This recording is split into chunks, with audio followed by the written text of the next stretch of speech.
سلام، اوس هم د 11 بجو خبرونه.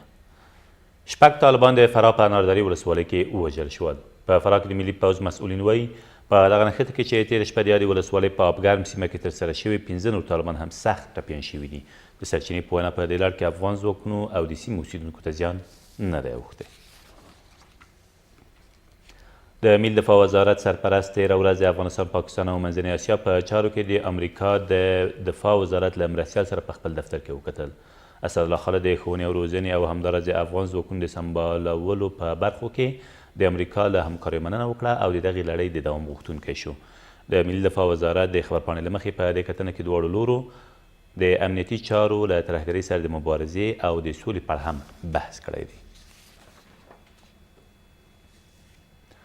د ولسمشر ټاکنو د نمایندانو شورا یو شمېر غړي وایي د روانې اونۍ تر پایه به د ولسمشر د کار له دوامه د مخنیوي لپاره خپلې عملي کړنلارې پیل کړي. دغه شورا زیاتوي دوی له ډېرو سیاسي څېرو او قومي مشرانو سره د واک تشې له رامنځته کېدو د مخنیوي لپاره سلا مشورې کړي او دوی د سرپرست حکومت جوړېدل غوره لاره بولي.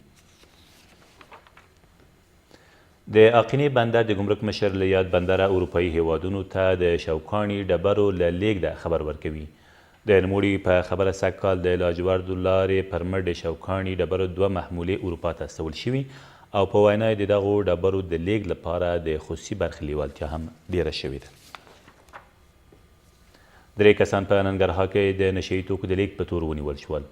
دغه کسان تېره ورځ د جلال آباد ښار شینوارو او بهسودو ولسوالیو له شاوخوا سیمو نیول شوي دي.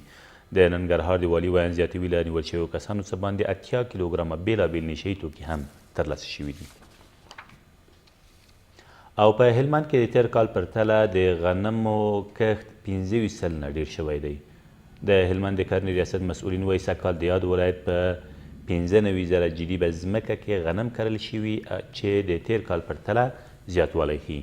په ورته وخت کې یو شمېر کروندګر د غنمو د خرڅلاو لپاره د مناسب بازار د نشتون له امله سر ټکوي.